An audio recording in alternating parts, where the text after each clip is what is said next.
안녕하세요. 직장과 일상에서 서로 다름으로 인해 생기는 오해의 순간을 함께 살펴보는 시간. 서로가 몰랐던 우리들의 이야기. 국가과학기술인력개발원 문예희입니다. 오늘은 우리나라 최초 자폐성 장애인 박사인 윤은호 박사님과 자폐성 장애인을 고용하고 있는 희망별숲의 두혜진 매니저님 모셨습니다. 안녕하세요. 안녕하세요.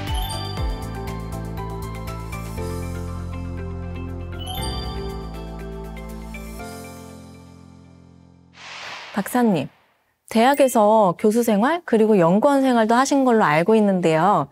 저희가 진행하고 있는 포용성장 사업 중에 장애 대학생을 과학기술계 연구원에 매칭해서 방학 기간 동안 직무 실습을 할 수 있도록 지원하고 있는데요. 진행을 하다 보면 다양한 장애 학생들 중에 자폐성 장애 학생을 어떻게 대해야 하는지 가장 고민이 많으시더라고요. 박사님이 생각하시기에 자폐성 장애인을 대할 때 어떤 점이 가장 중요하다고 생각하시는지 궁금합니다. 그 이전에 궁금한 게 있는데 현재 자폐대 학생들이 직접 연구기관에 출근하고 있나요? 네. 올해 같은 경우에는 한국한의학연구원 그리고 한국지질자원연구원에 매칭됐고요. 여름방학 동안 출근했었죠. 네, 아주 좋은 소식인 것 같네요. 자폐인들이 연구를 하고 있을 때 가장 행복하고 있다고 생각하는 저로서는 자폐인들이 자신에게 맞는 특별한 흥미를 가지고 집중할 수 있을 때 가장 많은 성장을 할 수 있다고 생각을 하는데요. 하지만 연구기관도 작은 사회 집단이고 아무래도 행정적 절차에 따라서 흘러가는 곳이다 보니 사회적 소통 능력이 크게 필요한 곳 같습니다. 그러다 보니 자폐인의 경우 연구기관 안에서 생각하고 많은 방식이 비자폐인들과 다르다 보니 거기서 가장 큰 어려움이 있을 것 같고, 특히 보안 사업의 경우에는 보안 인식을 가지는 등을 어떻게 해야 될지 어려움이 있을 것 같습니다. 현장에서 대하시는 연구원님들께는 죄송하지만 당사자가 흥미를 가질 만한 연구원의 사업과 연계를 가져주셨으면 좋겠고요. 또한 당사자가 가끔 다른 주제를 말하는 것처럼 보일 때 그 말이 당사자에게는 화제와 직결된 답변이란 사실을 알아주셨으면 좋겠습니다. 대화를 하다가 갑자기 다른 주제를 얘기하면 말을 돌리는 건가 싶기도 할 것 같은데요. 말하는 방식 그리고 대화 방식에도 차이가 있었군요. 서로 이런 부분을 잘 모르면 오해가 생기거나 소통이 원활하지 않을 수도 있겠네요. 네, 업무를 하다 보면 그때그때 대처해야 되는 경우가 생길 텐데요. 예를 들어 프린터에 종이가 없거나 갑자기 멈춘 경우, 기기를 잘 모르는 분들은 순간적으로 당황하기 쉽죠. 이렇게 업무 흐름을 끊는 변수가 생겼을 때 대처하는 것에서 자폐성 장애인의 어려움을 느낀다고 들었어요. 매니저님 회사에서도 이런 경우가 종종 발생하나요? 네, 저희 회사에서도 쿠키 포장하고 실링을 하고요. 그리고 쿠키 포장지에 유통기한을 찍는 기계를 사용하는데요. 근데 갑자기 잉크가 나오지 않을 때 아니면 쿠키를 실링하다가 놓쳤을 때 이럴 때 동료가 놀라면서 당황하는 모습을 자주 봤었어요. 박사님, 이런 경우 당황하지 않게 어떻게 알려주는 게 좋을까요? 자폐 당사자가 기기 사용하는 방법에 대해서 확신이 없었던 것 같습니다. 특히 낯선 환경에 혼란을 느낄 수 있어서 신규 직원의 경우에는 자주 활용하는 사무기기나 업무에서 사용하는 기구의 조작 방법에 대해서 상세히 알려주고 새로운 업무나 상황에 대해서 무엇보다도 체계적으로 설명하는 게 필요해 보입니다. 또한 문제 상황이 발생했을 때 어떻게 대처하는지 사전에 알려주는 것도 좋겠죠. 또한 문제가 생겼을 때 주변 동료분들께 물어보면 된다는 사실을 꼭 알려줬으면 좋겠습니다. 박사님, 방금 사례는 사용하는 물건에 문제가 생긴 경우잖아요. 근데 준비물 같은 거 깜빡했을 때도 비슷하게 당황하는 모습을 보이거든요. 혹시 이럴 땐 어떻게 도움을 줘야 될까요? 매니저님, 예를 들면 어떤 상황일까요? 회의 시간에 회의 자료 놓고 왔다거나 아니면 필기도구 같은 거 놓고 왔을 때요. 저도 회의에 참석할 때 수첩을 놓고 왔거나 하면 바로 양해를 구하고 얼른 뛰어가서 가져오기도 하거든요. 그런 행동이 쉽지 않은가요? 어떤가요, 박사님? 그런 상황에서는 즉시 당사자에게 질문해보는 게 좋을 것 같습니다. 자폐인의 경우 자신의 의사를 먼저 표현하기보다는 지시에 따라 행동하거나 다른 사람들이 말할 때까지 기다리도록 좀 교육을 받는 분들이 많이 있어요. 이때 먼저 의견을 묻는 때 답이 조금 더 쉽지 않을까 싶습니다. 이것을 촉진이라고 하는데요. 아무래도 당사자가 일터에서 언제 어디서나 자신 의사를 표현해도 된다는 안심이 좀 있어야 이 문제가 해결되지 않을까 싶습니다.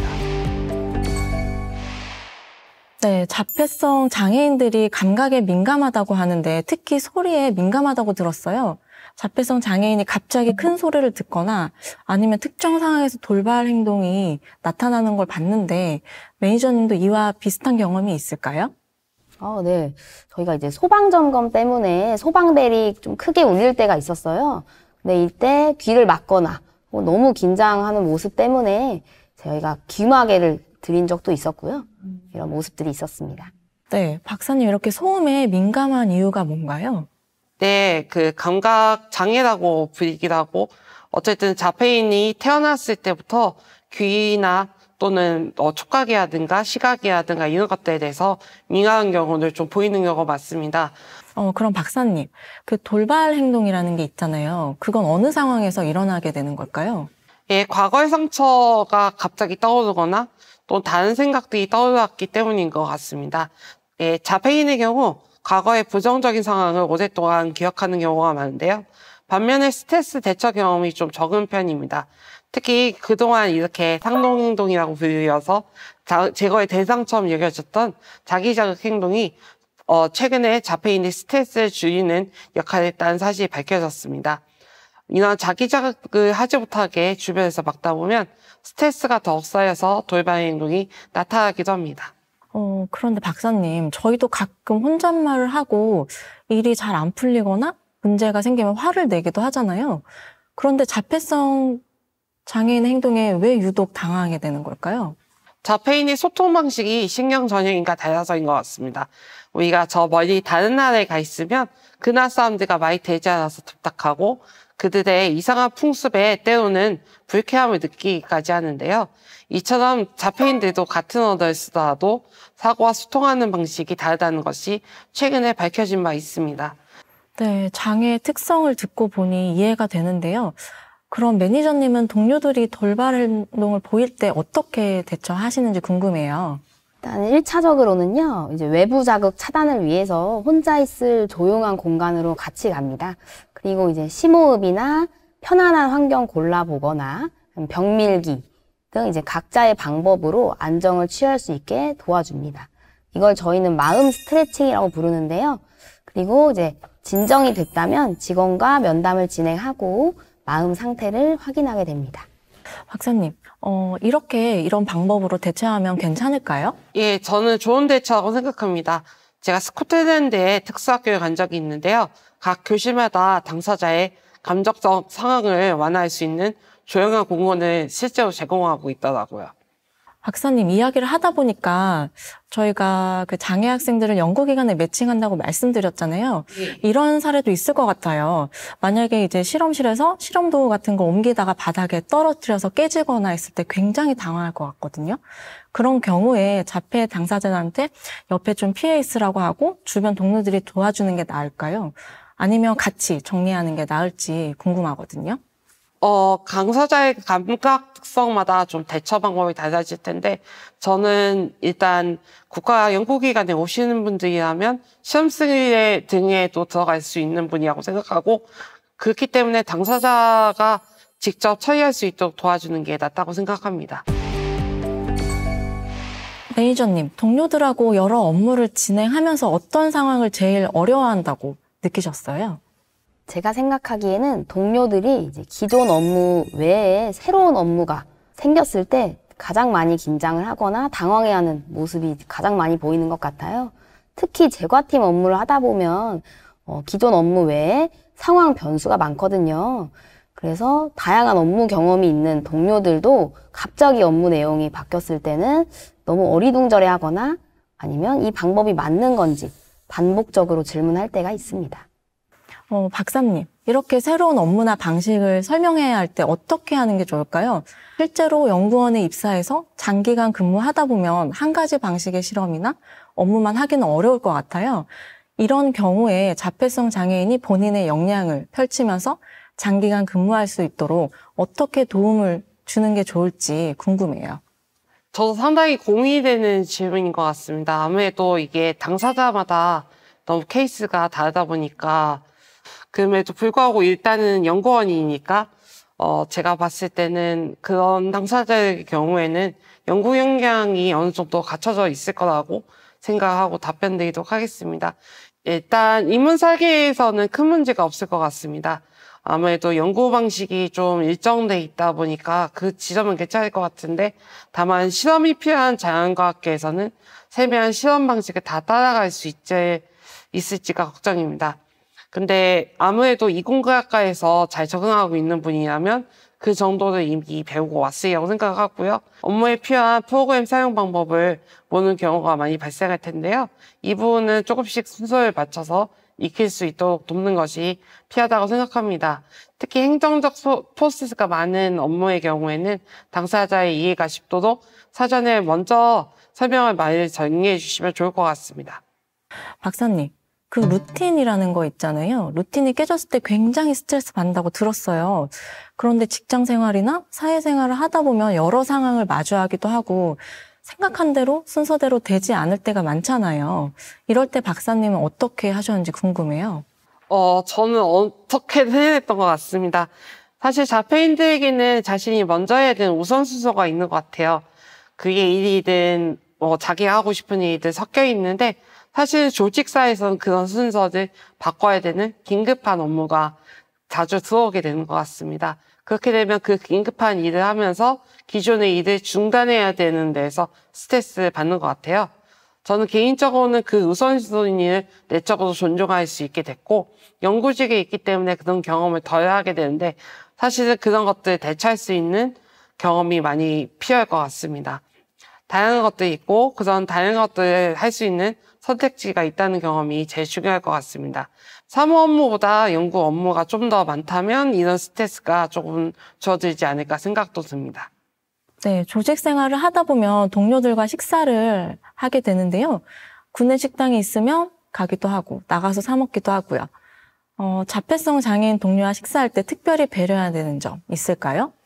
네, 제 경험을 설명드리면, 제가 청년 인턴 제도를 활용해서 특정 연구기관에 있었던 적이 있었는데, 그때 항상 밥을 사주셨는데 어느 날 이제 제가 많이 먹지 않는 게를 먹게 된 거예요. 게 크랩 같은 거 말씀하시는 거죠? 예, 게절임, 네네. 게장을. 게장, 간장게장 같은 거? 네, 그런 네. 것들을, 당사자마다 또 싫어하는 음식이 있을 수 있거든요. 근데 사실은 그런 것들도 경험일 수도 있으니까 먹어볼 경험을 주시는 것도 좋겠지만, 또 그런 것들에 있어서 정말 싫어하는 경우에는 또 배려가 필요할 것 같습니다. 그리고 저희 자폐인들이 여러 요인으로 많이 먹고 빨리 먹게 되는데, 그런 경우에도 이해가 필요할 수도 있겠지만, 사실은 대화를 하면서 좀 느리게 먹을 수 있도록 도와주시는 게, 사실 대화를 하면서 밥을 먹는 게 사실은 그 조직 내에서의 밥을 먹는 이유잖아요. 그러다 보니까 그런 지점들 도와주시면 감사하겠습니다. 네, 지금까지 자폐성 장애인 동료를 대하면서 궁금했던 점, 또 어떤 배려가 필요한지 이야기 나누었는데요. 두 분 오늘 어떠셨나요? 저는 자폐성 장애인의 행동 특성을 그동안 모르셨던 분들이 조금이나마 열린 마음을 가지고 바라볼 수 있었으면 합니다. 그리고 일단 박사님과 함께 대화를 나눌 수 있어서 너무 좋은 시간이었어요. 예, 저도 회사에 적응했던 제 경험을 되짚어보는 신선한 시간이었던 것 같습니다. 네, 박사님. 마지막으로 한 가지만 더 여쭤볼게요. 자폐성 장애인을 대할 때 동료든 학생이든 최소한 이런 거 정도는 지켜줬으면 좋겠다 하는 것이 있을까요? 예, 오늘 이야기를 들으시면서 국내 자폐인들도 연구 활동을 할 수 있다는 사실에 많은 연구자분들이 놀라셨지 않을까 생각합니다. 사실 해외에서는 자폐 대학원생이라든가 교수님이라든가 그리고 의사들이 생각하시는 것보다 많습니다. 또한 한국에서도 사실 우리 주변에 자폐인처럼 보이지만 장애 등록은 돼 있지 않은 그런 분들도 많이 계신데요. 그런 분들이 그 주변에 계시다면 그 연구자분들의 장점과 다양성을 살려주신다면 좋지 않을까요? 네, 말씀 감사합니다. 사회 안에서 구성원 중 한 사람으로 조금은 다른 점을 이해하고 함께하는 것이 중요하다는 생각이 들어요. 함께해 주신 두 분 감사합니다. 네, 시청해 주신 여러분 감사합니다.